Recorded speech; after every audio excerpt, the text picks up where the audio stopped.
안녕하세요. 찬양대가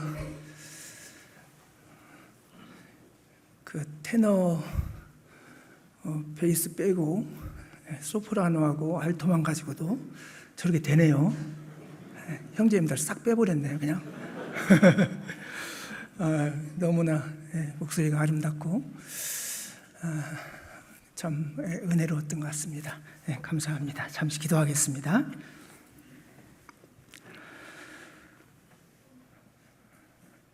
우리를 한결같이 사랑하시는 고마우신 우리 아버지 하나님, 죄로 말미암아 심판받고 지옥에 갈 수밖에 없었던 불쌍한 인생들을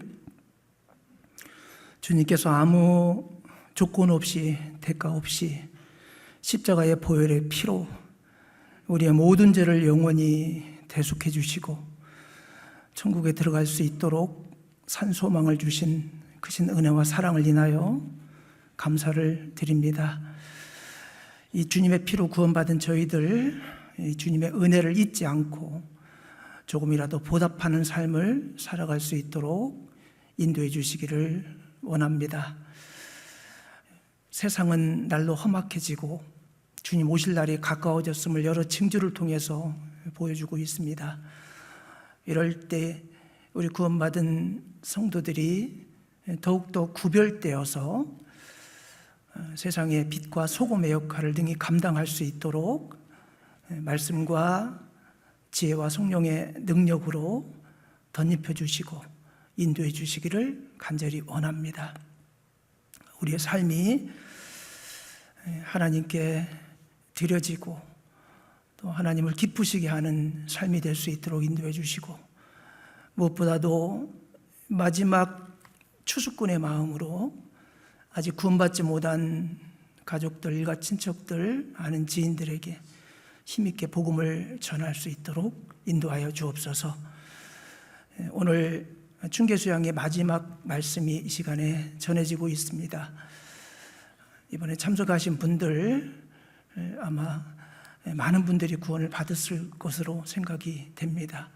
구원 받으신 분들 교제 가운데 붙을 수 있도록 도와주시고, 또 오는 길도 주님 인도하셔서 안전하게 돌아오실 수 있도록 인도하여 주옵소서. 또 우리가 기도하는 중에 지금 구역 집회가 많이 계획되어 있습니다. 구역 집회를 준비하는 손길에도 함께해 주시고, 또 참석하기로 약속하신 영혼들 파약하지 않고 다 참석해서 말씀을 듣고 구원을 받을 수 있도록 주님이 은혜 베풀어 주시기를 간절히 원합니다. 오늘 여러 사정으로 인하여 참석하지 못하신 성도님들 계실 줄 압니다.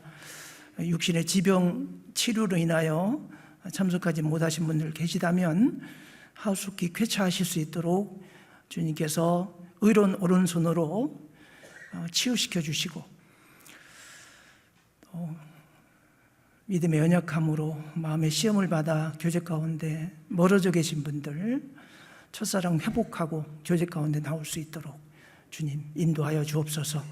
오늘 모든 말씀의 시종 주 성령님께서 인도해 주시기를 간절히 원하면서 예수님 이름으로 감사하며 기도하였습니다. 아멘. 히브리서 11장 7절입니다.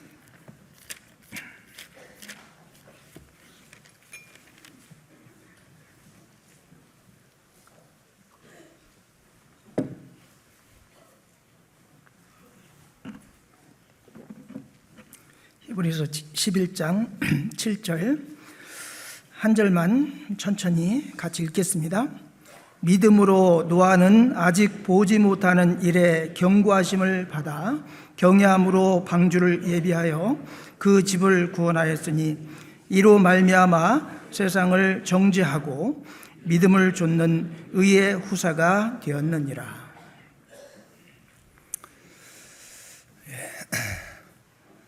지금 이 시간에도 중계수양회가 진행되고 있습니다.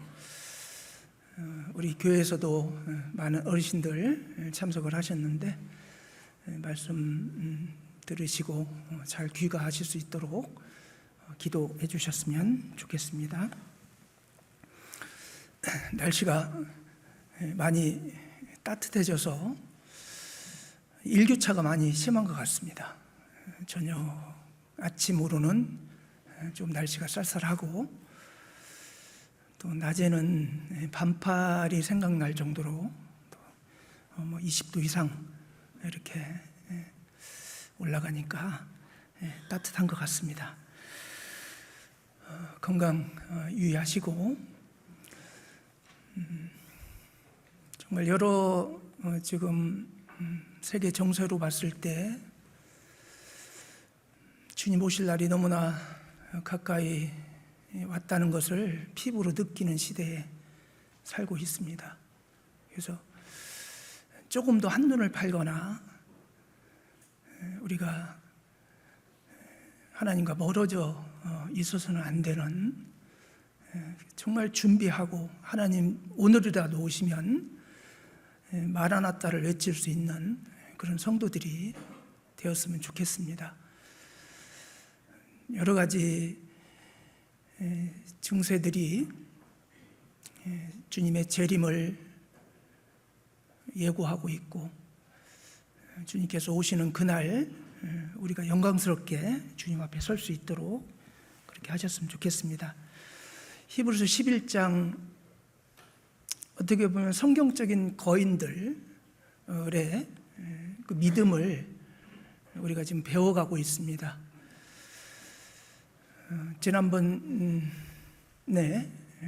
노아의 준행하는 믿음에 대해서 좀 말씀을 드렸는데, 특히 지난번에 이 죄악된 세상 가운데 구별된 삶을 살았던 노아에 대해서 생각을 해보았습니다. 창세기 6장 9절에 노아의 사적은 이러하니라. 노아는 의인이요 당소에 완전한 자라. 그가 하나님과 동행하였으며. 그 당시 다 타락해서 죄악이 충만하고 폐기하고 강포가 충만한 그런 시대에 노아는 당시의 의인이다. 의인이라고 한 이유가 하나님과 동행하였다라고 말씀을 드렸습니다. 정말 마지막 때에 우리 구원받은 성도들에게 가장 큰 복은 사실은 하나님과 동행하는 삶을 사는 거라고 생각합니다. 구원받지 못한 사람들은 하나님과 동행하는 삶을 살 수가 없죠. 죄악된 세상 가운데 파묻혀서 그 오염된 세상에 오염물을 묻히고 거기에 동화돼서 살아갑니다. 그런데 우리는 이런 죄악된 세상 가운데 산다고 해도 철저히 말씀으로 구별해서 우리는 세상 사람들이 입고 있는 옷을 벗어버리고 주님께서 우리들에게 입혀주신 하얀 세마포를 입고 있는 의인들입니다.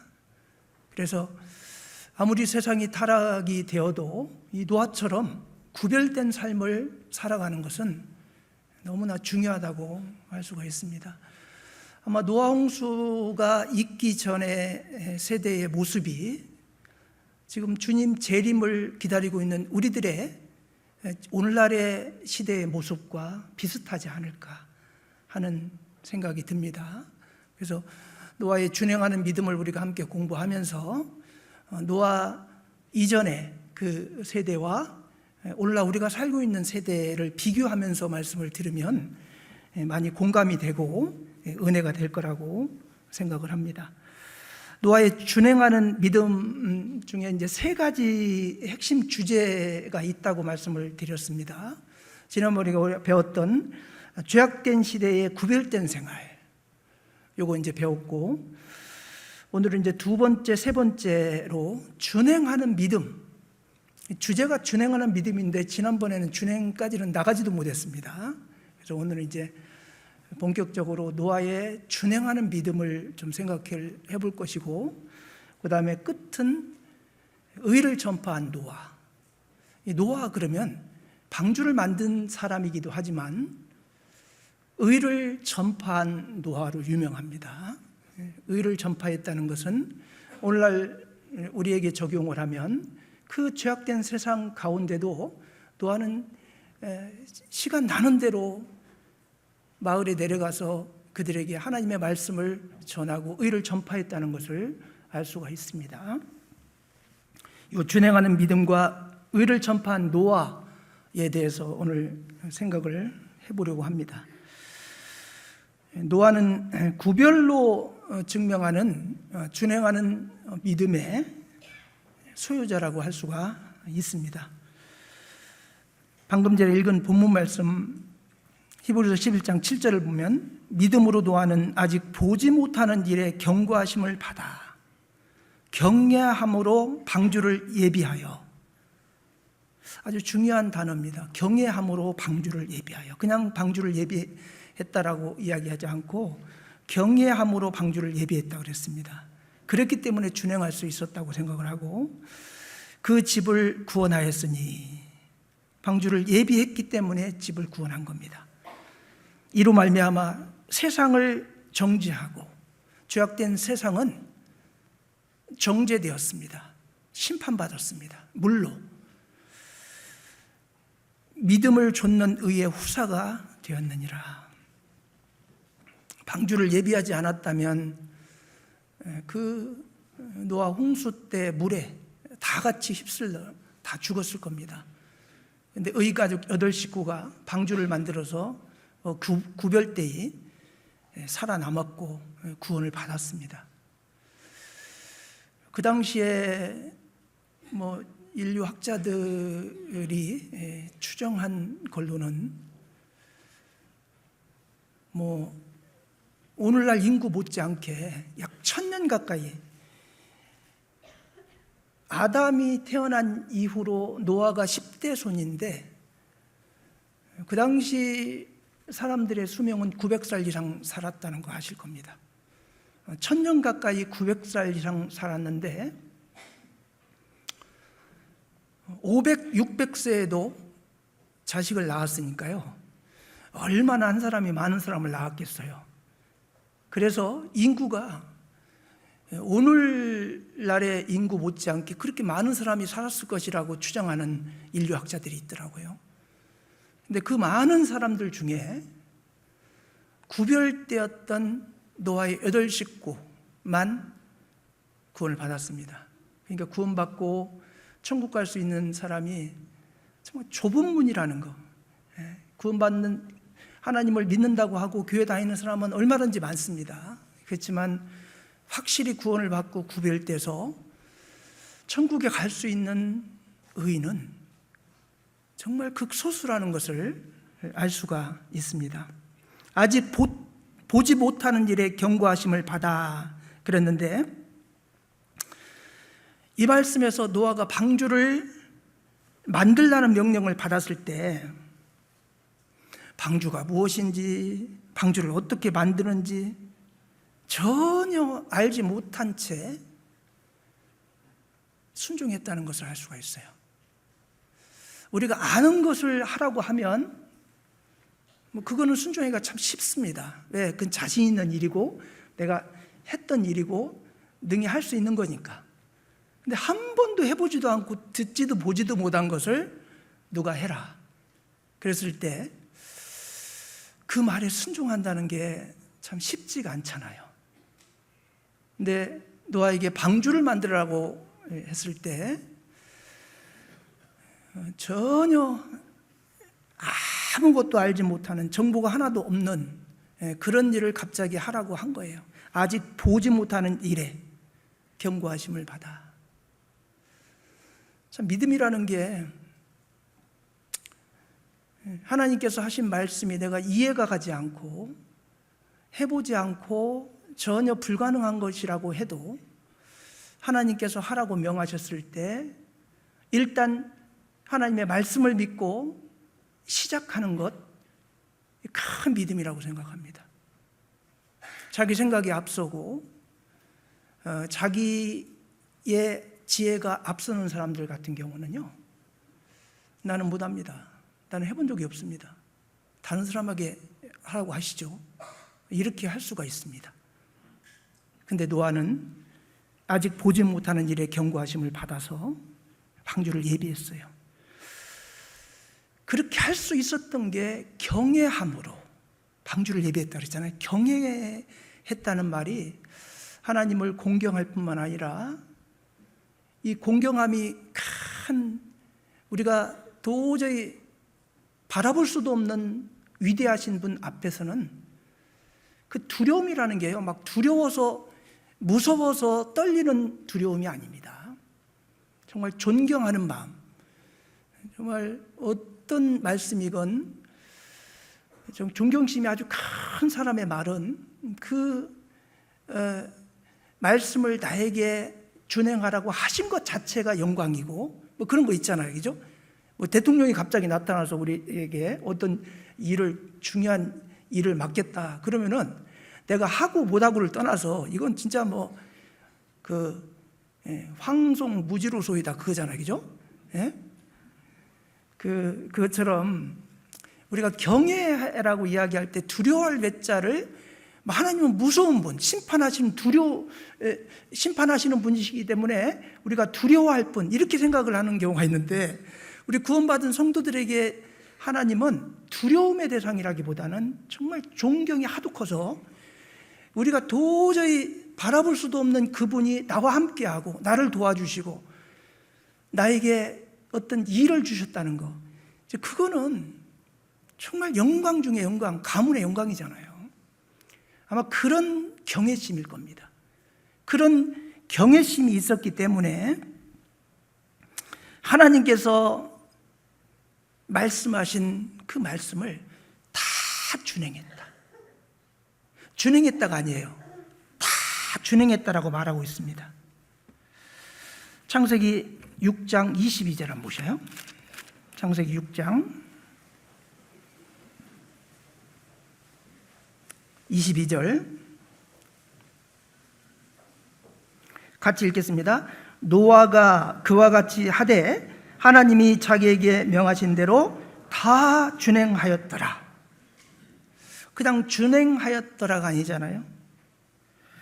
하나님께서 자기에게 명하신 대로 다, 여기서 다는 전부 빠짐없이에요.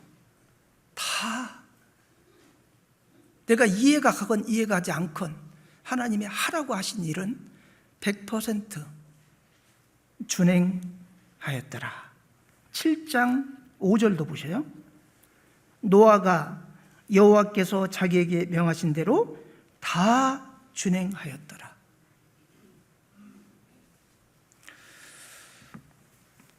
준행의 의미에 대해서 먼저 한번 좀 생각을 해보려고 하는데요, 준행하다라는 말을 쉽게 표현하면 그대로 행하다, 하신 말씀을 그대로 행하는데 다, 이건 뭐냐면 100%.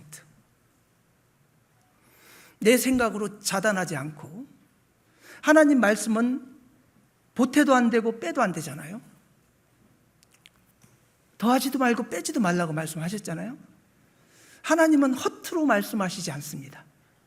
사람은 허투루 말하는 것들이 참 많잖아요. 빈말로 하고 그냥 우스갯소리로 하고 그런 말들이 많지만 하나님은 허투루 하는 말씀이 하나도 없어요. 그렇기 때문에 하나님께서 하신 말씀은 다 준행하는 것이 그게 옳습니다. 준행하다라는 이 아사 단어는요, 실행하다예요. 실행하다. 하나님이 하신 말씀을 100% 알고 있는 것은 중요하지 않아요. 알고 있는 것을 행함으로 실천하는 것이 준행이잖아요. 노아의 위대하면 특별한 능력이 아니고요, 들은 대로 빠짐없이 행했다는 거예요. 이게 준행하는 믿음이잖아요. 여호와께서 명령하신, 말씀하신 그 말씀을 다 빠짐없이 준행한다는 것은, 이건 믿음이 뒷받침되지 않으면 불가능한 일입니다. 모세의 대를 이어서 이스라엘 백성을 가나안 땅으로 인도한 여호수아, 여러분 잘 아실 겁니다. 모세가 느보산에서 이제 죽고 젊은 나이에 여호수아가 이제 이스라엘 백성을 이끌고 가나안 땅에 들어가서 그 땅을 정복해야 돼요. 얼마나 두려움이 많았겠어요. 근데 여호와 하나님께서 모세에게 명하신 그 말씀을 하나도 행치 아니한 것이 없다, 이런 표현이 있어요. 자, 여호수아 11장 15절 한번 보셔요. 여호수아 11장 15절. 여호와께서 그 종 모세에게 명하신 것을 모세는 여호수아에게 명하였고 여호수아는 그대로 행하여 여호와께서 무릇 모세에게 명하신 것을 하나도 행치 아니한 것이 없었더라. 하나님께서 모세에게 명하셨고 모세에게 명하신 그것을 여호수아에게 그대로 전해줬고 여호수아가 모세를 통해서 하나님께서 하신 말씀을, 명령을 받은 것을 하나도 행치 아니한 것이 없었더라. 참 대단하지 않습니까? 사람들은 자기의 생각과 자기의 지식이 있다 보니까요, 어떤 것들을 자꾸 차단하고 자기 생각을 개입시키고 또 이해가 가지 않은 것은 이건 안 해도 돼 하면서 걸러내기도 하고 되게 그렇게 하거든요. 그런데 여호와 하나님께서 모세에게 명하셨고 모세에게 명하신 것을 여호수아에게 그대로 알려줬고 알려준 그 하나님의 말씀을 행치 아니한 것이 하나도 없었더라. 이 노아의 믿음을 보면 정말 하나님께서 직접 말씀하신 그 말씀을 들은 장본인이잖아요. 그것을 다 준행했다. 노아가 하나님 말씀에 따라 준행한 것이 무엇일까? 뭘 준행했을까? 몇 가지만 좀 한번 생각을 해보려고 합니다. 준행했다고 하는데 뭘 준행했을까? 첫 번째는 뭐니 해도 방주겠죠, 그죠? 하나님께서 명하신 것 중에 가장 큰 것이 방주를 만들어라 라고 말씀하신 것이기 때문에 가장 먼저 이제 방주를 만들었을 겁니다.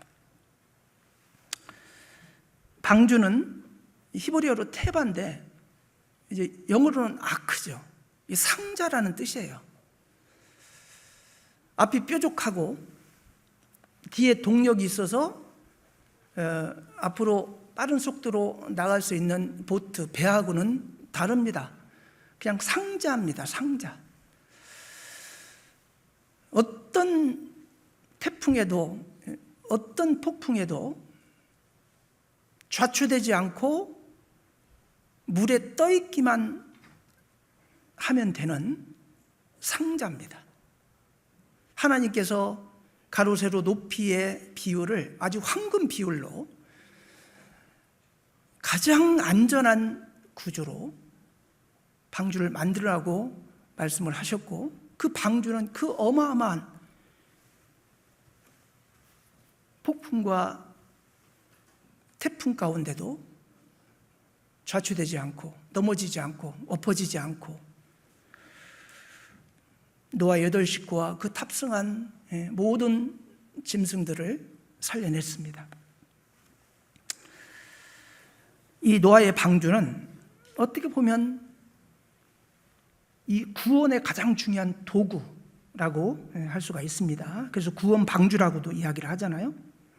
근데 이제 하나님께서 방주에 대해서 이제 명령을 하셨는데 재질이 어떻고 가로 세로 높이의 규격이 어떻고 그다음에 상중하 3층으로 하면서 문들을 창문은 위에서부터 1큐빗 45.6cm 내려서 내고 문은 옆으로 내라. 아주 구체적으로 이 방주를 이렇게 제도를 말씀을 하셨습니다. 자, 창세기 6장 14절 잘 아시지만 한번 찾아보겠습니다. 6장 14절 14절에서 17절. 너는 잣나무로 너를 위하여 방주를 짓되 그 안에 간들을 막고 역청으로 그 안팎에 칠하라. 그 방주의 제도는 이러하니 장이 300큐빗, 광이 50큐빗, 고가 30큐빗이며 거기 창을 내되 위에서부터 한 큐빗에 내고 그 문은 옆으로 내고 상중하 3층으로 할지니라. 내가 홍수를 땅에 일으켜 무릇 생명의 기식 있는 육체를 천하에서 멸절하리니 땅에 있는 자가 다 죽으리라. 노아에게 이 방주를 구체적으로 이렇게 설명을 했습니다. 나무는 잣나무, 근데 미루나무로 만들었다. 그럼 아마 다 썩었을걸요? 이 잣나무가 되게 촉촉하고 그 송진 같은 게 내내 이제 소나무 비슷한 거잖아요. 그러니까 그 아주 재질이 좋은 그런 나무입니다. 그리고 아마 그 인근에 그런 잣나무가 많이 있었을 것이라고 추정이 됩니다. 나무는 잣나무. 그럼 잣나무로 만들어야 돼요. 미루나무로 만들면 안 돼요. 옛날에 집 질 때 미루나무 많이 만들어요. 요새 미루나무 안 보이대요.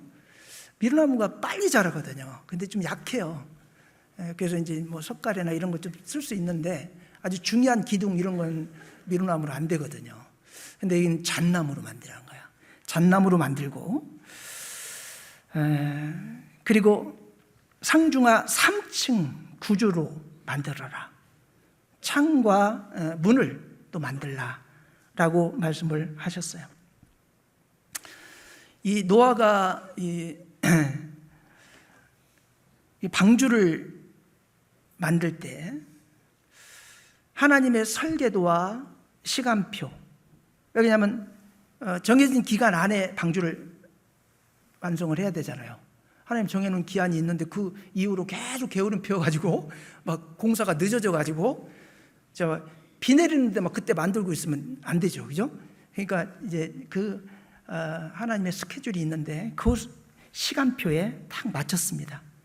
그리고 이제 구원 계획에 온전히 자신을 맞춘 그런 상태죠. 300에 50에 30 큐빗. 이건 가로 세로 높이, 우리가 집회할 때도 요즘 시간이 없어서 잘 말씀을 못 드리지만 이게 이제 황금 비율이라고 합니다. 가로 세로 높이가요, 우리나라가 선박 기술은 세계 제1입니다. 배를 가장 잘 만드는 나라고, 그 대덕 연구단지에 가면 이제 선박 연구소가 있습니다. 그 선박 연구소에서 그 50분의 1 크기로 이 방주를 축소해 가지고 만들어 가지고요, 그 실험을 했더니 뭐 30m 파고를 넘어서 40m 파고 43m까지도 안전하더라는 거예요. 사실은 20m 이상의 파도가 친 적이 없습니다. 근데 뭐 40m 이상의 파고에도 안전하고, 그리고 안전을 지키기 위해서 계속 파도가 치는 쪽으로 이 방주가 방향을 틀어서 자기 스스로 그 안전을 유지하는 그런 구조의 이 규격, 이거는 정말 전지전능하신 하나님이 아니고는, 그러니까 지금 선박 기술자들이 이걸 연구하고 나서 감탄을 하는 거예요. 어떻게 이렇게 가로세로 높이의 규격을 이렇게 정말 황금 비율로 하나님께서 이렇게 지으라고 말씀을 하셨을까? 노아는 뭐 그런 그 과학적인 지식이 없으니까 그냥 하란 대로 한 거예요. 근데 그게 최고의 안전한, 어떻게 보면 선박이 된 거죠. 근데 여기서 정말 중요한 게 하나 뭐냐면은 역청으로 안팎에 칠하라 그랬잖아요. 그냥 역청, 밖에 있는 물이 배 안으로 들어오는 것을, 방주 안으로 들어오는 것을 막기 위해서 그냥 그 방수 때문에 역청으로 칠하라고 했다라고 생각할 수가 있습니다. 그런데 이 역청이라는 게요, 코페르인데, 이게 코페르의 뜻이요, 속전, 몸값, 이런 뜻을 가진 단어랍니다. 속죄하다가요, 카페라예요, 카페라. 근데 이 역청은 코페르인데요, 이게 같은 어원을 갖고 있다고 합니다. 그러니까 예수님께서 십자가의 보혈의 피로 우리의 죄를 도말할 것을 예표하는 그런 의미이기도 하다는 것을 알 수가 있습니다. 역청은 몸값, 속전을 뜻하는 그 단어입니다. 그러니까 이 안에도 이런 비밀을 숨겨놓은 겁니다. 그리고 이제 두 번째, 노아가 뭘 준비했을까? 본인과 본인 가족들 생존을 위해서 일단 방주 안에서 무슨 농사를 지을 수도 없고 그럴 거 아니에요? 그래서 이제 방주 안에서 먹을 양식을 준비했겠죠. 그죠? 노아 홍수 이전에 그 준비해가지고 그 안에다 다 이제 이렇게 저장을 해놔야 이제 버틸 수 있으니까. 방주 안에서 삶을 살기 위해서 아마 양식을 준비를 했을 겁니다. 그리고 이제 그뿐만 아니라 방주 안에 탑승한 짐승이 얼마나 많아요. 그 짐승이 먹을 사료, 건초, 이것도 그 당시는 육식을 하지 않았고 다 이제 건초 같은 풀 같은 걸 먹고 식물을 먹었기 때문에 아마 널려진 것이 건초였을 거예요. 근데 여러분, 좀 나이가 있으신 분들, 시골에서 자란 분들은요, 그 소 꼴비로 많이 가셔가지고 아마 아실 겁니다. 그거 진짜 힘들어요. 먹기도 많이 먹고요. 그 막 한지기 해갖고 와도요, 이틀도 안 가요, 그냥. 그래서 그 매일같이 여름에는 그거 이제 학교 갔다 오면 그 소 꼴비로 가는 그게 아주 큰 일이었잖아요. 나무하러 가고 그거 하고 아주 고단하고 힘든데 소 한두 마리를 키우는 것도 그렇게 힘들잖아요. 근데 거기 탑승한 짐승이 얼마나 많아. 그 짐승이 방주 안에 탑승한 그 기간이 얼마나 됐을 것 같아요? 뭐 정확하게 알 수는 없지만 노아 600세 되던 해 2월 7일 날 홍수가 일어났습니다. 근데 홍수가 끝나서 이제 방주에서 노아가 나온 날이 601년 1월입니다. 그러니까 대략 한 1년 정도 이 방주 안에 있었던 겁니다. 이거는 한번 찾아볼게요. 창세기 8장 13절 한번 볼까요? 창세기 8장 13절. 이게 이제 막 비둘기 내 보내가지고 마지막에 이제 13절에 보면 601년 정월 곧 그달 1일에 지면에 물이 거친지라 노아가 방주 뚜껑을 제치고 본즉 지면에 물이 거쳤더니, 그래서 이제 방주에서 나왔죠. 이게 601년 정월 곧 그달 1일이었습니다. 근데 창세기 6장 21절을 보면 창세기 7장 보겠습니다. 7장 11절. 노아 600세 되던 해 2월 곧 그달 17일이라 그날에 큰 기쁨의 샘들이 터지며 하늘의 창들이 열려 40주야를 비가 땅에 쏟아졌더라. 노아 600세 되던 해 2월 곧 그달 17일이잖아요. 600세 되던 해에 홍수가 시작돼서 601년에 끝났으니까 대략 한 1년 정도 방주 안에서 노아 8식구가 먹을 양식, 그리고 그 안에 탑승한 그 엄청나게 많은 그 짐승들이 먹을 건초, 이런 것들을 이 준비를 노아의 8 식구가 이제 했을 건데, 뭐 여자들은 빼고라도 그러면 셈과 함과 야벳, 노아 이 4명이 이제 그걸 다 준비했다는 거잖아요. 얼마나 고단했을까, 얼마나 힘들었을까, 이제 그런 생각이 듭니다. 방주를 만들고 어느 정도 구조가 갖춰진 상태에서 계속 건초를 갖다 모으는 일을 계속 하지 않았겠어요? 그러니까 소 한두 마리 키워놓고 그렇게 있는데 그 1년 동안 그 짐승들이 먹을 양식, 그거를 이제 방주 안에다가 저축하라 그랬으니까 6장 21절이면 너는 먹을 모든 식물을 내게로 가져가 저축하라. 이것이 너와 그들의 식물이 되리라. 그래서 이제 그 저축하는 그 일을 준행했습니다. 각 동물의 특성에 맞는 사료, 어떤 짐승은 어떤 걸 많이 먹고 어떤 짐승은 어떤 걸 먹고 어떤 것 짐승이 많이 잘 먹는데 어떤 것도 안 먹기도 하고 그럴 수 있잖아요.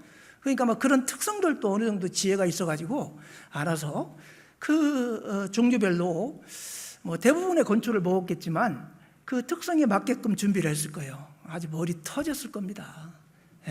그 특성도 알아야 되고, 그걸 또 갖다 또 막 이게 또 썩으면 또 안 되니까 막 말려가지고 막 건초로 만들어서 이런 얼마나 힘들겠어요. 그리고 1년 동안 8 식구가 먹을 수 있는 양식만 해도 그것도 양이 엄청났을 겁니다.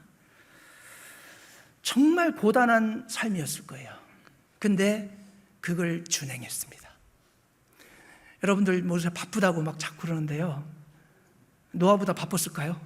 한번 생각을 해보면 저도 노아가 그냥 여유있게 한 줄 알았더니, 난 방주만 만들 줄 알았더니 가만히 생각해 보니까 와, 이게 보통 부지런한 삶이 아니면 이거 준비할 수 없는 그런 일들을 했다는 걸 알 수 있어요. 그리고 3번째는 하나님의 구별하심을 정확히 알고 준행했어요. 자, 이게 뭐냐면 동물, 방주 안에 들어갈 동물을 말할 때 정결한 짐승과 부정한 짐승 한 쌍씩 처음에 들어가는 걸로 말씀을 하셨는데, 나중에 7장 1절에서 2절을 보면, 자, 7장 한번 보겠습니다. 창세기 7장 1절 2절 보면 여호와께서 노아에게 이르시되 너와 내 온 집은 방주로 들어가라. 내가 이 세대에 내 앞에서 의로움을 내가 보았음이니라. 너는 모든 정결한 짐승은 암수 7씩, 부정한 짐승은 암수 2씩 내게로 취하며. 여기 보면 이제 부정한 짐승과 정결한 짐승을 구분했습니다. 근데 7씩, 그럼 이게 7마리라는 건지 7쌍이라는 건지 이거 헷갈리죠. 그리고 암수 2씩 그러면 암수 1쌍이라는 얘기인지 뭐 이게 헷갈릴 겁니다. 근데 6장 19절 20절을 보면요, 혈육 있는 모든 생물을 너는 각기 암수 1쌍씩 방주로 이끌어. 여기는 쌍으로 돼 있죠. 그러니까 암수 2씩은 1쌍이라는 의미가 맞을 것으로 생각이 됩니다. 그리고 새와 그 종류대로 육축이 그 종대로 땅에 기른 모든 것이 그 종대로 각기 2씩 내게로 나오리니 그 생명을 보존케 하리라. 그러니까 기본은 1쌍이에요. 2이라는 게 1쌍, 암수 1쌍씩을 탑승을 시키는데, 그럼 7은 뭘까? 7씩, 암수 7씩 그랬단 말이에요. 그래서 이제 여기 그 칼빈이 이걸 해석한 걸 보니까 새쌍 1마리 이렇게 해석했더라고요. 7이니까 암수 1쌍씩 새쌍 1마리. 그럼 4쌍이면 4쌍, 3쌍이면 3쌍이지 새쌍 1마리는 또 뭐냐? 보니까 이제 쌍으로 있는 것은 이제 이제 어떻게 보면 종족을 보존하고 이렇게 하기 위해서 탑승을 한 거니까. 근데 한 마리는 제사를 위해서 정결한 짐승 한 마리를, 정결한 짐승이 7씩이잖아요. 그러니까 이 세 쌍을 제외한 한 마리는 이 제사를 위해서 준비한 것이다. 이제 이렇게 해석을 해놨더라고요. 그래서 이제 기본은 한 쌍씩 타고 정결한 짐승은 이제 좀 더 제사를 위해서 여유 있게 탑승을 시켰다는 것을 알 수가 있습니다. 근데 여기서 부정한 것과 정결한 것을 구별해서 그렇게 이제 탑승할 수 있도록 했고, 그걸 준비하는 일에도 물론 하나님이 섭리하심에 따라서 이렇게 인도했겠지만 그걸 이렇게 분류할 수 있는 그 지혜를 하나님이 주셨다고 생각을 합니다. 이런 것들을 이제 준비하라고 한 것을 철저히 준행해서 실행을 했습니다. 준행하는 믿음의 이 세 가지 조건을 보면 보이지 않는 것을 행하는 거, 보이는 거, 아는 거 행하는 거 쉽지만요, 보이지 않는 거 행하는 거 참 어렵습니다. 그리고 오랜 시간 동안 인내하며 행하는 거, 막 건축 만들고 막 그러면서 방주 만들고, 한 번도 만들어 보지 않은 방주, 그 당시에 무슨 도끼가 있었겠어요? 무슨 톱이 있었겠어요? 근데 그 지혜를 짜가지고 그 큰 나무를 잘라서 그 규격에 맞춰서 만드는 과정, 그 긴 세월 동안 얼마나 인내심이 필요했을까? 인내하면서 행하는 거. 그리고 거의 그 일을 돕는 사람은 노아의 8식구 외에는 없었으니까요. 정말 혼자 하다시피 한 거예요. 혼자서도 행하는 이 세 가지가 참 중요하다고 할 수가 있는데요. 먼저 보이지 않는 것을 행하는 것. 오늘 본 말씀 히브리서 11장 7절에 믿음으로 노아는 아직 보지 못하는 일에 경고하심을 받아 그랬어요. 아직 보지 못하는 일에 경고하심을 받아 그랬을 때, 이 보지 못했다는 것은 앞서도 말씀드렸지만 한 번도 행하지 않고 해본 적이 없는, 그리고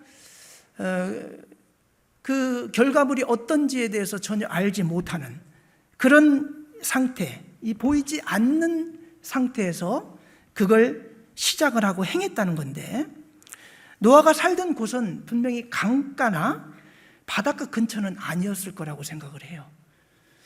그 당시 특별히 무슨 비가 와가지고 막 물이 흐르는 무슨 강 같은 게 있었던 시대도 아니고, 그러다 보니까 어떤 언덕 위나 이런 위치였을 겁니다. 비가 내린다는 개념 자체가 없었죠. 즉 비가 내리는 것을 한 번도 본 적이 없습니다. 창세기 2장 6절에 안개만 땅에서 올라와 온 지면을 적셨더라. 그러니까 비가 오지 않고 안개가 밤 동안 이렇게 끼어가지고 그걸로 온 지면을 적셔서 식물이 자라게 했던 그런 시대이기 때문에 비가 내리는 것을 보지도 않았고, 비라는 개념 자체가 도저히 듣지도 보지도 못한 이제 그런 개념입니다. 보지 않았어도 행하는 것이 진정한 믿음이죠. 히브리서 11장 1절 믿음은 바라는 것들의 실상이요 보지 못한 것들의 증거다 그랬어요. 자, 전혀 보지 못했지만 믿음으로 이제 하나님께서 하신 말씀을 믿음으로 행함으로 말미암아 보지 못한 것을 볼 수 있는 영안이 생기는 겁니다. 고린도후서 5장 7절 한번 찾아보겠습니다. 고린도후서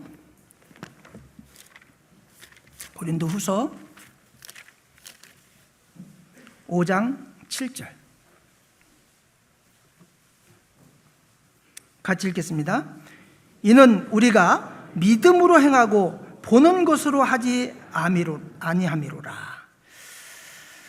믿음으로 행하고 보는 것으로 하지 아니함이로라. 보는 것을 행하는 건 누구나 할 수 있죠. 근데 보이지 않는 것을 행하는 것은 믿음으로 행하는 것입니다.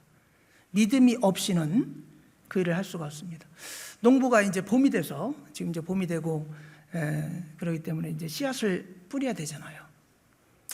근데 농부가 씨앗을 뿌릴 때 그 열매를 바라고 뿌리지만 열매를 보지 못했죠.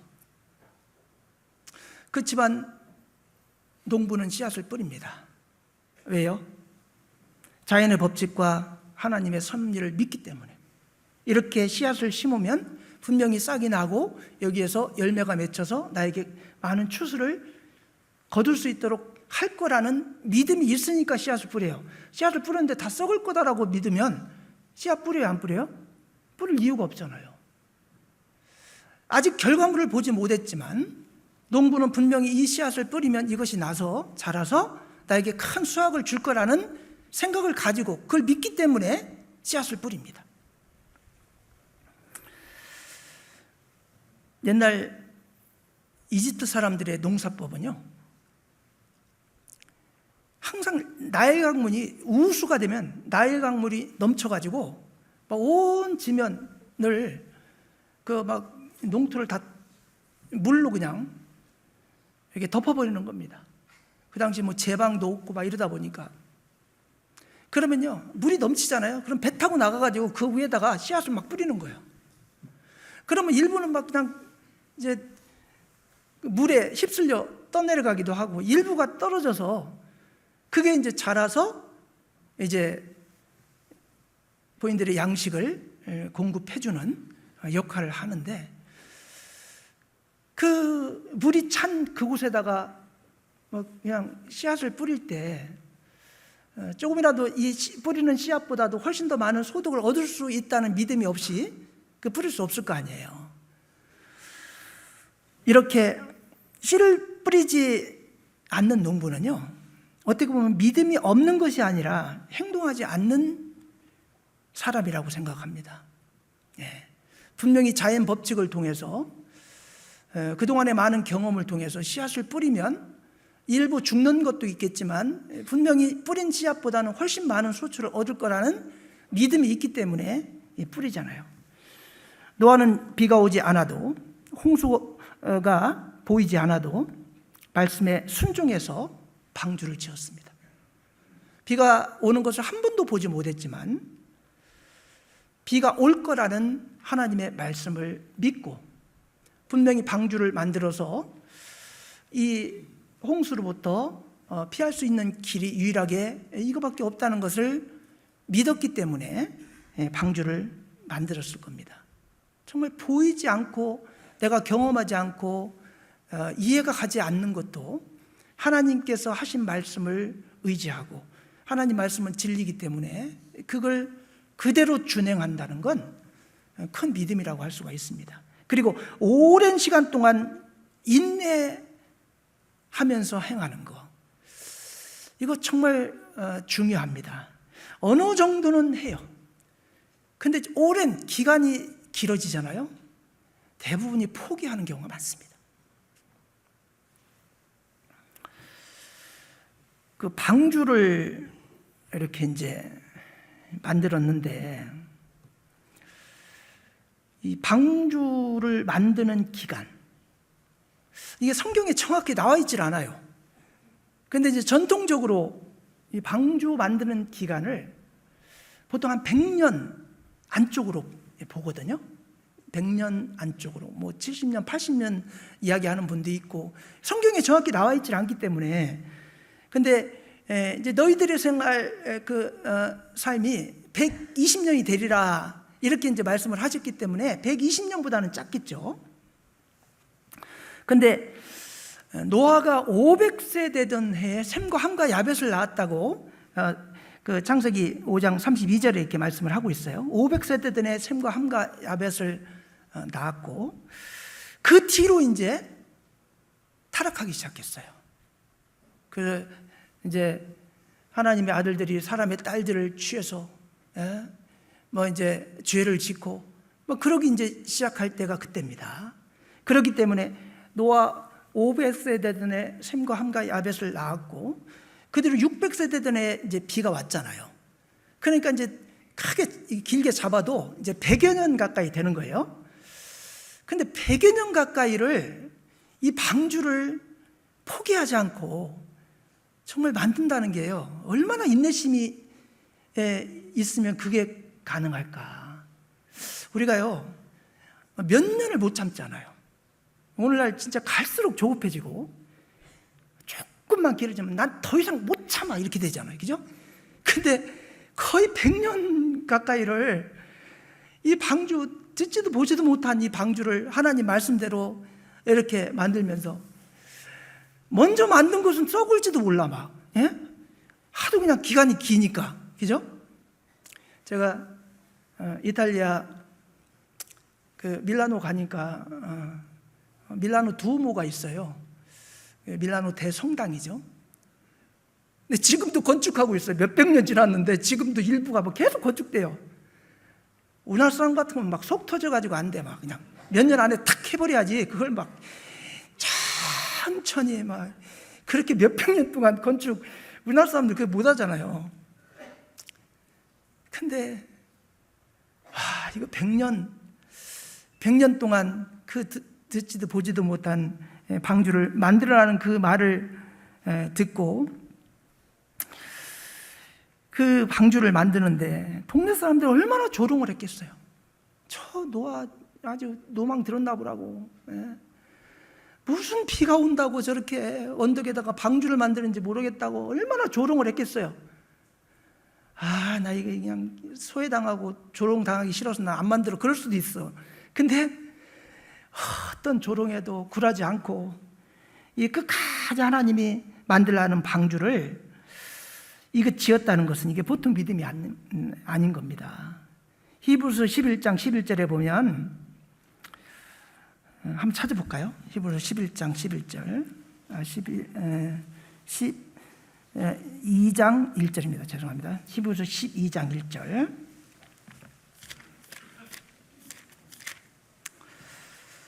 이러므로 우리에게 구름같이 둘러싼 허다한 증인들이 있으니 모든 무거운 것과 얽매이기 쉬운 죄를 벗어버리고 인내로서 우리 앞에 당한 경주를 경주하며 믿음의 주요 또 온전케 하신 이인 예수를 바라보자. 정말 믿음의 경주가 참 지리하고 이게 끝이 없는 경주잖아요. 근데 인내로서 우리 앞에 당한 경주를 경주하며, 이 인내심이라는 게 참 믿음의 어떻게 보면 전제 조건 중에 하나라고 할 수가 있습니다. 어떤 조롱, 무시하는 거, 외면하는 거, 이런 걸 다 넘어서 하나님께서 말씀하신 이 방주를 만드는 일에 끝까지 정진해서 결국에 그 방주를 완성했습니다. 이게 보통 믿음이 아니거든요. 우리가 어떤 일을 할 때도 처음에는 의욕적으로 시작하지만 이제 시간이 갈수록 주변 사람들이 이건 아닌 것 같다고, 이렇게 해서 안 될 것 같다고, 그 왜 이걸 하는지 모르겠다고 막 그러면요, 이제 속상해가지고 포기하는 경우 많잖아요. 근데 주변에서 아무리 그런 얘기를 해도 이거 하나님께서 하라고 하신 거니까 나는 한다. 그러면서 그걸 어떤 사람의 말에도 영향을 받지 않고, 우리가 이제 구원을 받고 나서도 우리 교회에 대한 확신이 이제 생기잖아요. 막 주변에서 막 그 뭐 8단이네 9단이네 10단이네 막 하면서 얘기를 해도요, 저는 아무 영향을 받지 않았어요. 왜냐하면 다른 교회 경험을 다 해봤고, 우리 교회가 얼마나 이 복음을 정확히 전하는 정통 교회라는 것을 확신을 갖고 알았기 때문에 주변에서 뭐 별 얘기를 다 하죠. 우리 초창기에 우리 교회를 공격하고 우리 교회를 넘어뜨리려고요, 얼마나 많은 시도가 있었는지 몰라요. 그렇지만요, 저는 한 번도 영향을 안 받았어요. 왜? 너무나 확실하게 확신이 있기 때문에. 우리 교회를 만나지 않았다면 내가 구원받을 수 없었다는 확실한 내 마음에 그 중심에 딱 그게 박혀 있거든요. 제가 여러 교회를 경험했지만 그 교회에서 전혀 나를 구원받게 할 수도 없었고 하지도 않았고, 내가 의심을 가지고 질문해도 답도 못 해줬고, 오늘날 뭐 다 구원받아야 된다고 얘기를 다 하지만 실질적으로 복음이 과연 있을까? 이런 생각이 들잖아요. 근데 여러분 인터넷상에 가보셔요. 별 얘기 다 있거든요. 그런 거 하나 딱 보고는 믿음이 약한 사람 다 영향받아. 그냥 이왕이 다 있는 거 우리 앞에도 교회 있는데 왜 여기 청주교회까지 먼데 와? 이런 생각을 딱 하거든요. 근데 저는 딱 구원받고 나서요, 전혀 영향 저한테 주지를 못했어요. 실제 우리 구원받은 형제 자매들의 믿음은요, 확고해야 됩니다. 그리고 어떤 어려움이 있어도요, 인내로서 끝까지 그 경주를 경주해야 됩니다. 우리의 믿음의 끝은요, 주님 오실 날까지예요. 아니면은 주님이 하도 늦게 오시면 죽을 때까지.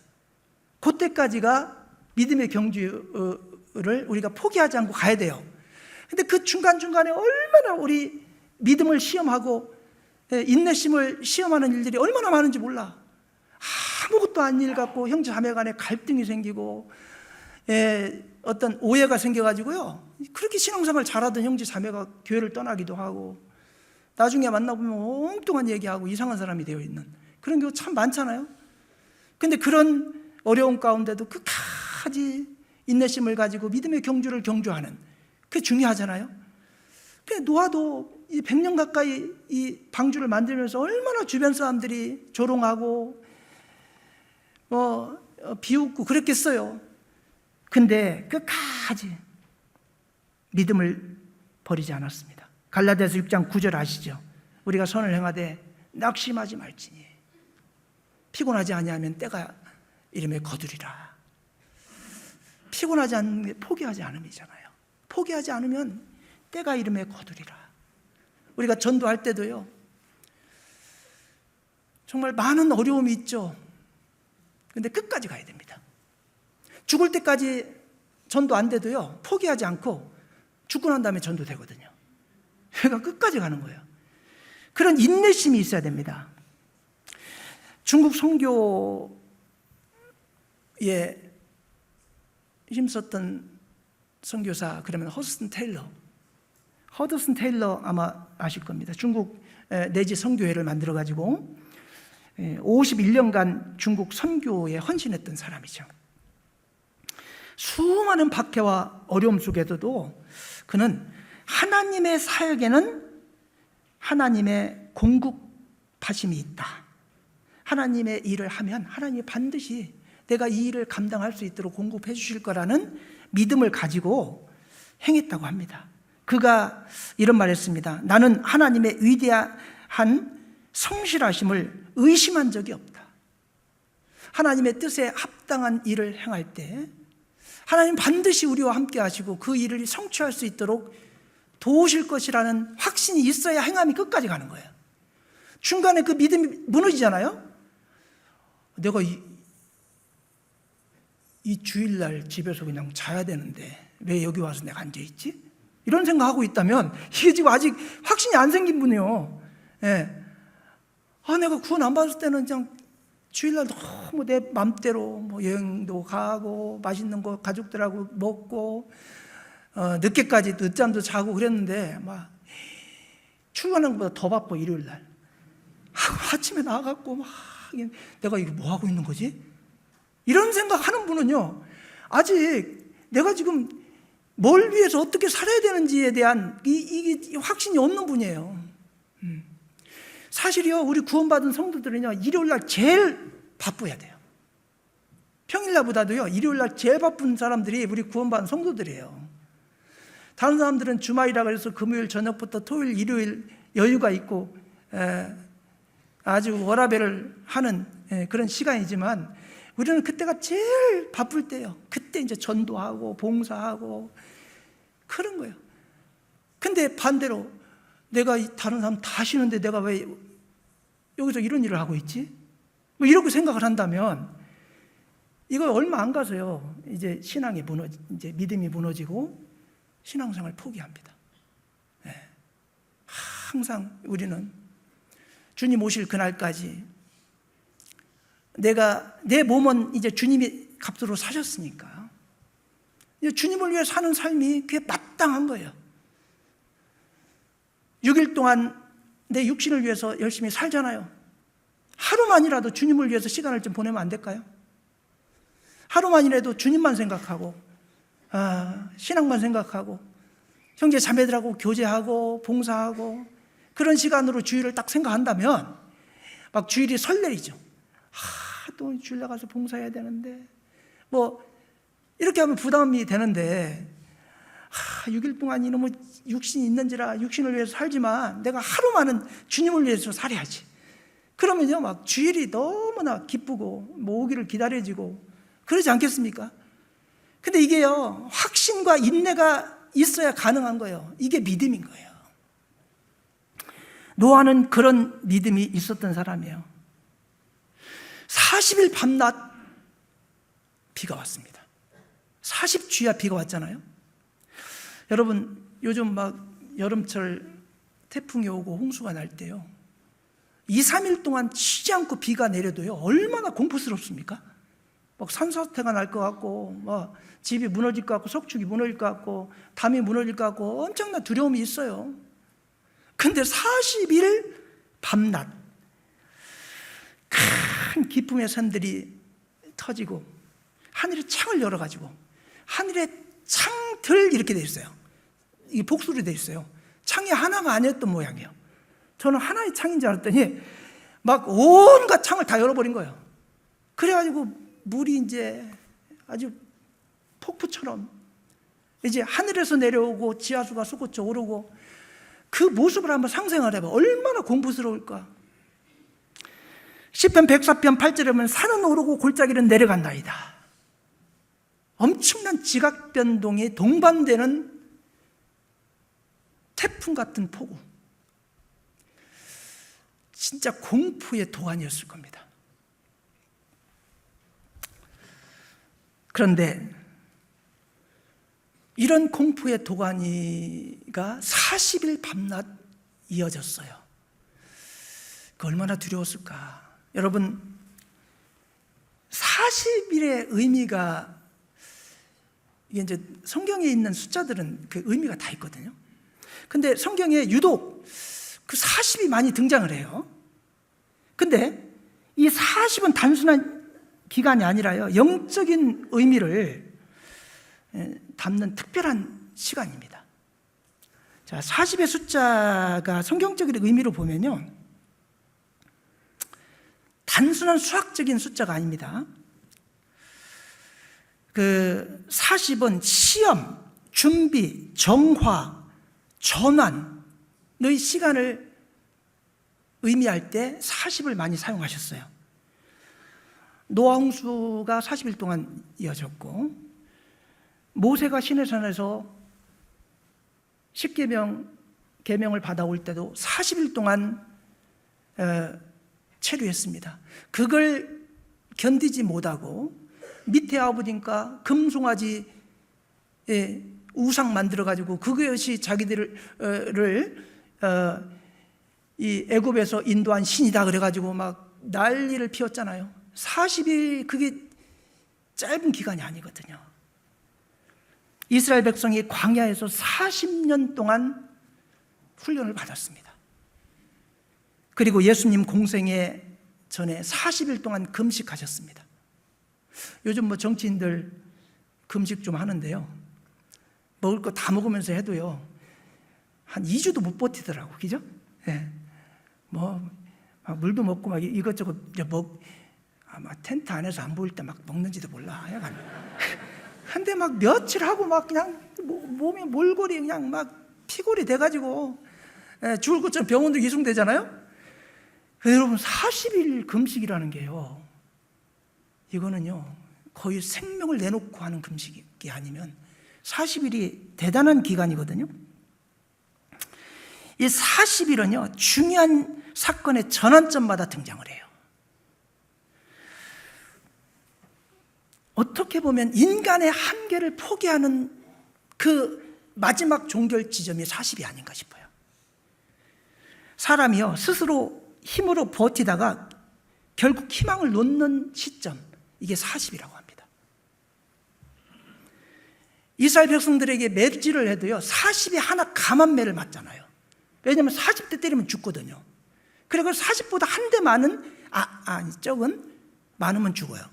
40보다 한 대 적은 40에 하나 감한 매를 때리라고 그랬어요. 그러니까 40대 맞으면 죽는다는 얘기잖아요.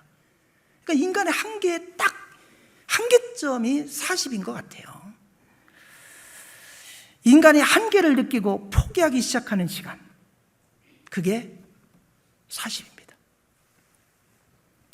하나님이 일하시는 시점이라고도 할 수 있죠.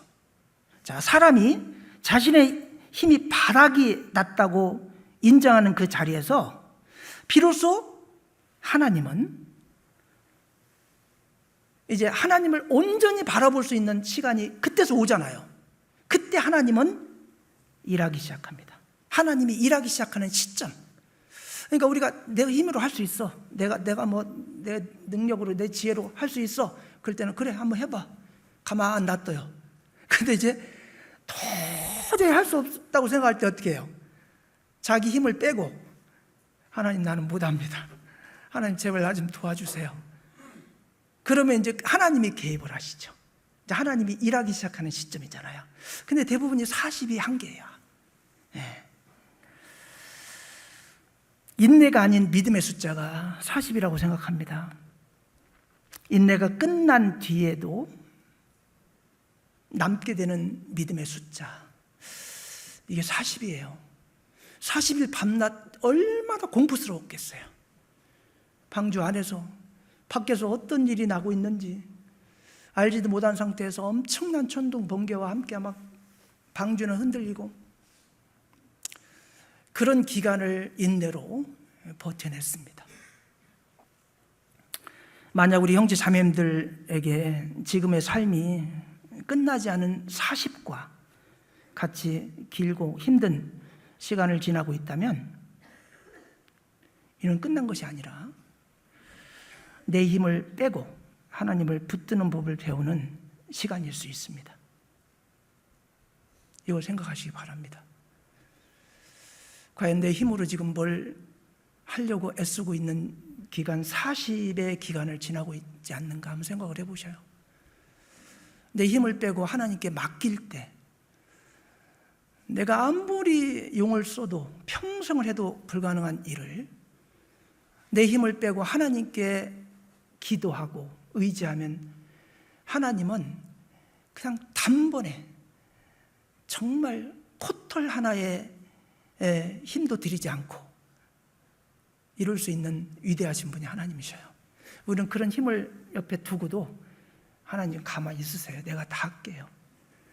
그래가지고 자기가 막 하려고 막 피 터지게 노력하고 막 이리저리 쥐어 터지고, 난 도저히 할 수 없습니다. 이제 그런 상태가 되거든요. 근데 지혜 있는 분들은, 믿음 있는 분들은 어떨까요? 조금 어떤 걸 하기에 앞서서, 하나님, 나는 무능한 자입니다. 나는 힘이 없습니다. 하나님 좀 도와주세요. 먼저 기도하고 시작을 할 겁니다.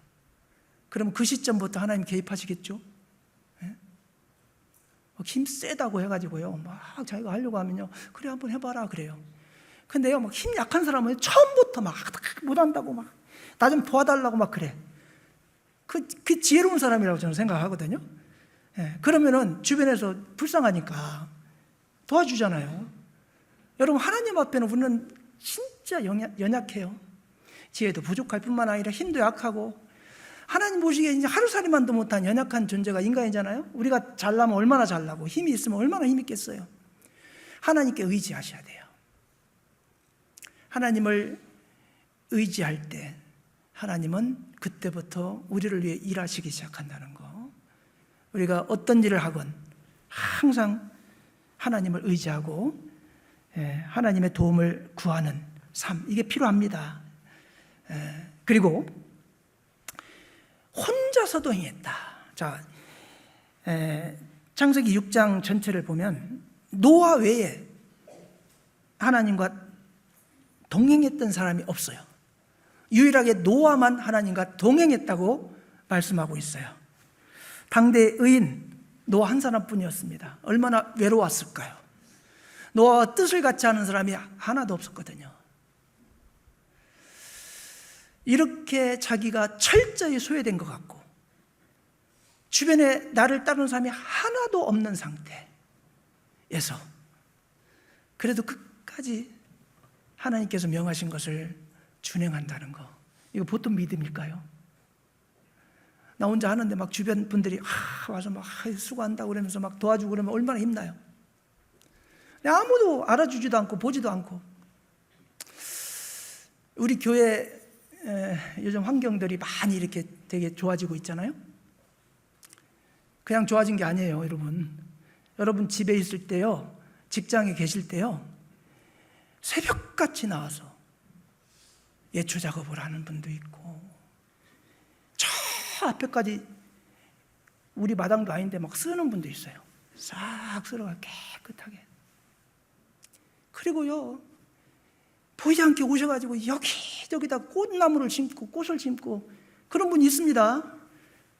아무도 알아주는 사람이 없는데도 와서 그렇게 해요. 그래서 교회를 이쁘게 지금 꾸미고 있어요.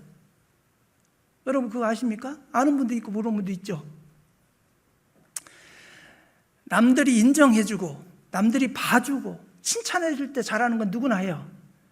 근데 아무도 인정하지 않고 봐주지도 않고 칭찬도 않는데도 내가 하나님 바라보면서 묵묵히 보이지 않는 곳에서 혼자 그런 일을 하는 것은요, 쉽지 않아요, 여러분. 이 노아는 당시의 유일한 의인이었어요. 하나님과 동행한 사람이 이 노아밖에 없었어요. 엄청난 고독이 왔을 겁니다. 엘리야가 고백했죠.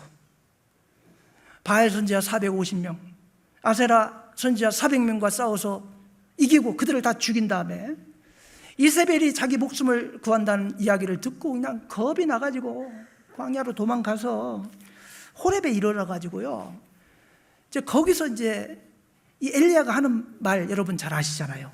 자, 열왕기상 19장 10절 한번 보셔요. 열왕기상 19장 10절에 저가 대답하되 내가 만군의 하나님 여호와를 위하여 열심히 특심하오니 이는 이스라엘 자손이 주의 언약을 버리고 주의 단을 헐며 칼로 주의 선지자들을 죽였으며 오직 나만 남았거늘 저희가 내 생명을 찾아 취하려 하나이다. 다 사람들이 하나님을 배반하고 이제 유일하게 엘리야 본인 오직 나만 남았거늘 저희가 내 생명까지 찾아 취하려 한다. 나를 죽이려고 한다. 이제 그런 말이잖아요. 이 당시에 참 엘리야가 얼마나 외로웠을까. 바알 아세라 이 선지자들과 싸워서 겨루어서 그 엄청난 승리를 했지만 이세벨이 자기 목숨을 구한다는 말에 기겁해가지고 도망가서 이렇게 말할 때 하나님이 뭐라고 했을까요? 야, 이 믿음 없는 놈아, 예? 뭐 그런 믿음 없는 말을 하냐 그랬을까요? 아니에요. 19장 18절 한번 보셔요. 열왕기상 19장 18절에 그러나 내가 이스라엘 가운데 7,000일을 남기리니 다 무릎을 바알에게 꿇지 아니하고 다 그 입을 바알에게 맞추지 아니한 자니라. 혼자인 것 같은데요, 하나님은 의인을 숨겨뒀어요. 혼자 절대 아닙니다. 혼자인 것 같죠? 아닙니다. 너 혼자 아니다. 이스라엘 가운데 7,000일을 남겨놨다. 바알에게 무릎 꿇지 않은 그런 7,000명이 있다. 그렇습니다. 우리가 어떤 때 정말 혼자인 것 같고 아무도 나를 돕지 않는 것 같지만요, 하나님 지켜보고 계시거든요. 그리고 나와 뜻을 같이 하는 사람이 하나도 없는 것 같지만요, 나중에 보면 나와 뜻을 같이 하는 사람이 많이 주변에 있다는 걸 알 수가 있습니다. 우리는 혼자가 아닙니다. 하나님은 우리와 함께 하시거든요. 혼자인 것 같아도요, 하나님은 언제나 신실한 자들을 보존하시고, 그리고 나 혼자 행하는 준행의 믿음이 결국 온 가족을 구원하게 합니다. 그래서 창세기 7장 1절에 보면 너와 내 온 집은 방주로 들어가라. 그 노아만 구원한 게 아니에요. 노아와 온 집이 방주로, 자기 혼자의 그 믿음이 가족까지 구원을 시킨 거잖아요. 혼자 행하는 것 같지만 그렇지 않습니다. 하나님은 나중에 그 사람을 통해서 가족을 전도하게 하고 주변 사람들을 전도하게 하고, 그리고 외롭고 힘들었던 그 시절이 지나고 난 이후에 나와 함께하는 사람이 이렇게 많구나 하는 것을 느끼게 응답해 주십니다. 그래서 혼자 외롭고 힘들다고 해도, 가족 중에 나 혼자 구원받은 사람이라고 해서 핍박당한다고 해도요, 외로워할 필요 없어요. 얼마 안 가서 가족 구원받게 하실 것이고, 그리고 그 기간이 지나고 나면 기쁨이 배나 더 되게끔 하나님이 우리를 위로해 주시고 인도해 주실 겁니다. 그리고 준행하는 믿음의 결과, 이제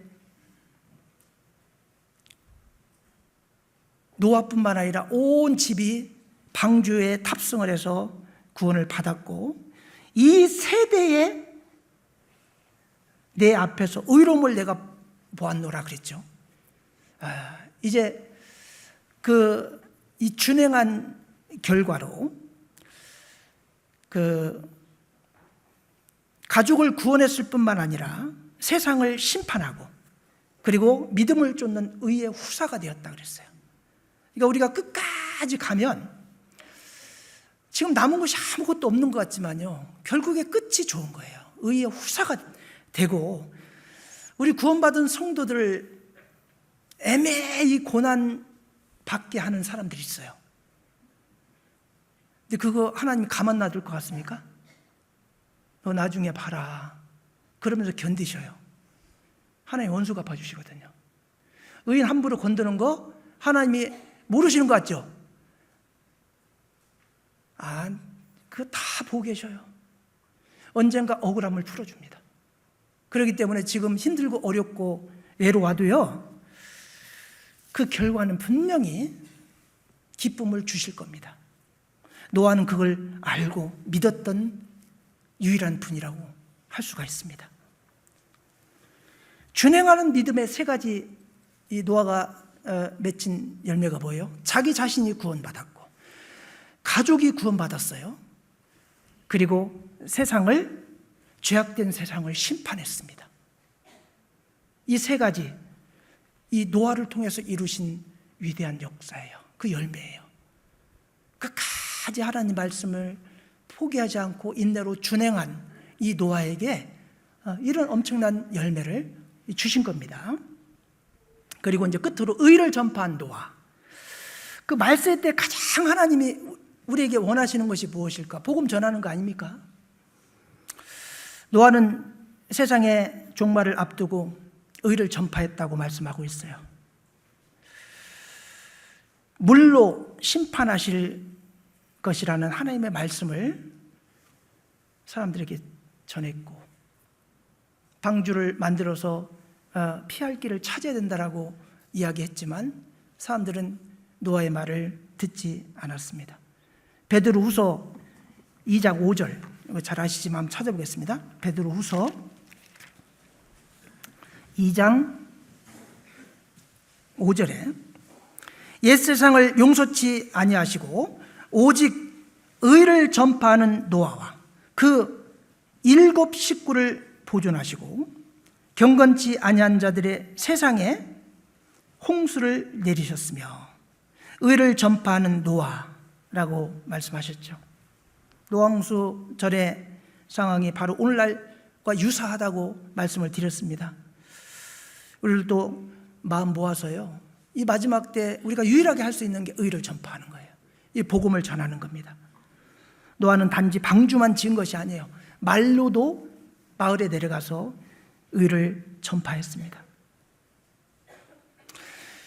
방주를 만드는 이 방주 건조 자체가 저는 전도라고 생각합니다. 지금 하나님의 말씀에 따라서 아주 이해가지도 않는 그런 행위를 하고 있지만 나중에 결과로 야, 노아가 옳았구나. 우리가 비웃었는데 엉뚱한 일 한다고 조롱했는데 결국에 노아가 옳았구나. 그 물에 빠져 죽으면서 그런 생각하지 않았겠어요? 방주 건조하는 자체가 어떻게 보면 하나님 말씀을 준행하는 과정이잖아요. 그게 전도라고 할 수 있어요. 100년 가까운 그 기간 동안 방주를 짓는 행위, 살아있는 전도입니다. 우리가 하나님 말씀을 준행하고 행하고 하나님 말씀에 따라 순종하고 살아가는 삶을 사람들에게 보여줄 때 그게 살아있는 전도가 아닐까요?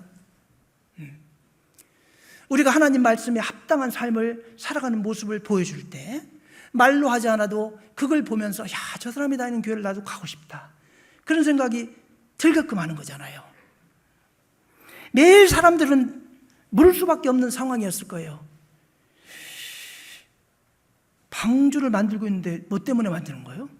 이 방주 만들면 뭐 하려고 하는 거예요? 막 계속 질문했을 거 아니에요. 근데 아주 그런 조롱 가운데도요, 굴하지 않았습니다. 노아가 방주를 건조하는 행위는요, 삶으로 전하는 복음이었을 겁니다. 소망에 관한 이유를 묻는 자들에게 대답할 것을 예비하라 그랬잖아요.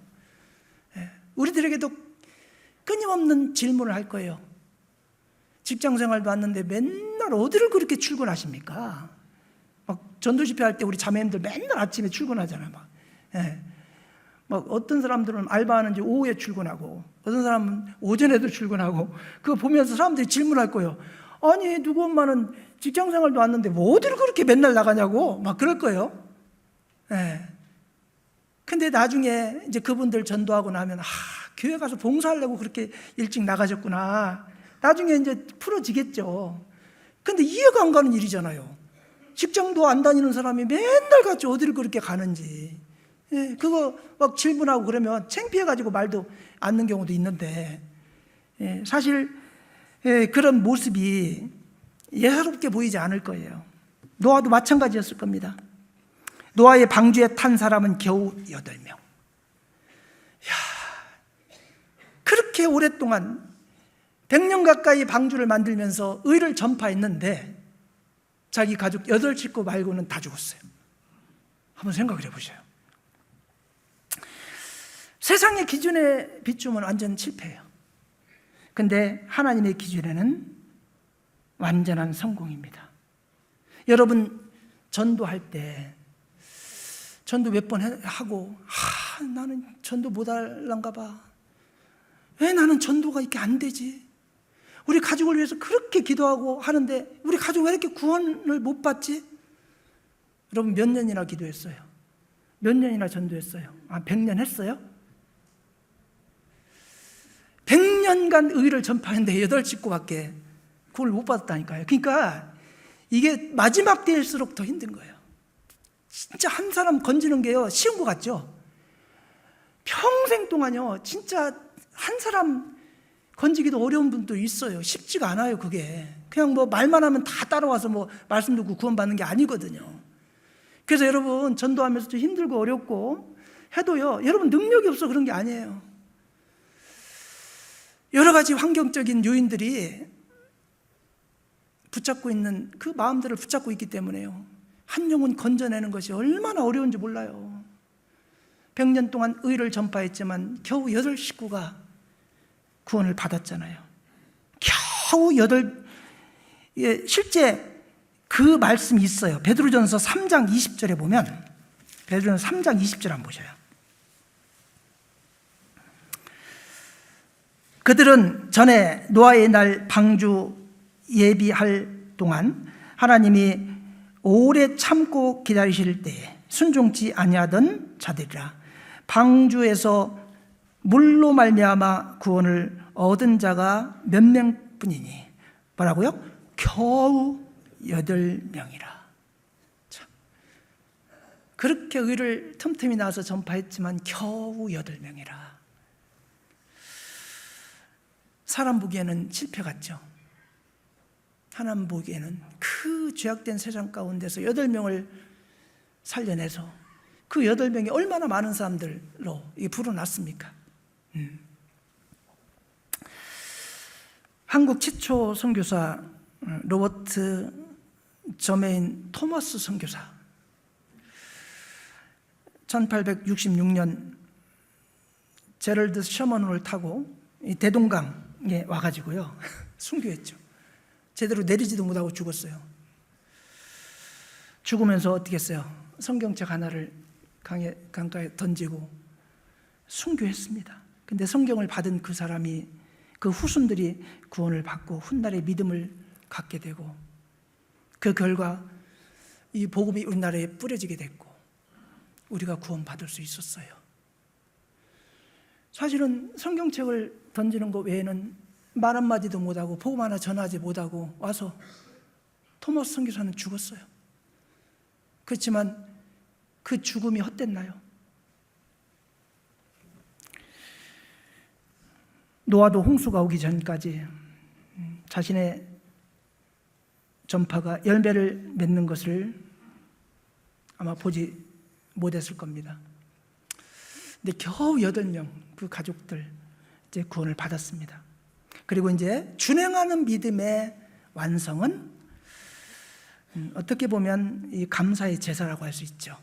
방주에서 나와서 정결한 짐승 잡아서 이제 노아는 제일 먼저 땅을 밟고 한 것이 하나님께 감사의 제사, 번제를 드렸어요. 이것도 너무 중요합니다. 우리가 구원받은 성도들이 그 하나님의 은혜를 잊으면 안 되잖아요. 하나님의 감사하는 감사의 제사를 드려야 됩니다. 우리가 어떤 어려움이 와도 우리를 구원하신 하나님 그 은혜를 갚고 정말 감사의 제사를 드리는 것, 이게 준행의 끝이라고 할 수가 있습니다. 시간이 없어서요. 그 준행하는 그 준행의 완성 그 번제에 대해서는 다 알고 계시기 때문에 여기까지만 말씀을 드리겠습니다. 노아의 준행하는 믿음, 제가 말씀드린 것 외에도 묵상을 하면 여러 가지 많은 것들을 찾아낼 수 있을 거라고 생각해요. 그래서 히브리서 11장에 나와 있는 그 인물들을 연구하면 정말 믿음의 본이 되는 것들이 너무 많다는 것을 알 수가 있습니다. 그래서 노아의 준행하는 믿음, 이것을 우리가 본받는 삶을 살았으면 좋겠습니다. 기도하겠습니다. 은혜와 사랑이 풍성하신 우리 아버지 하나님, 오늘 노아의 준행하는 믿음에 대해서 함께 배웠습니다. 정말 누구도 인정해 주지 않고 조롱하는 가운데도 구별되이 살아가며 하나님께서 명하신 모든 것들을 준행한 노아의 믿음, 우리가 본받는 삶을 살아갈 수 있도록 인도하여 주옵소서. 우리에게 많은 인내가 필요한 시대를 우리가 살고 있습니다. 어떤 어려움과 핍박 가운데도 끝까지 하나님의 신실하심을 믿고 인내하는 가운데 승리하는 삶을 살아갈 수 있도록 주님께서 인도해 주시기를 간절히 원합니다. 예수님 이름으로 감사하며 기도하였습니다. 아멘.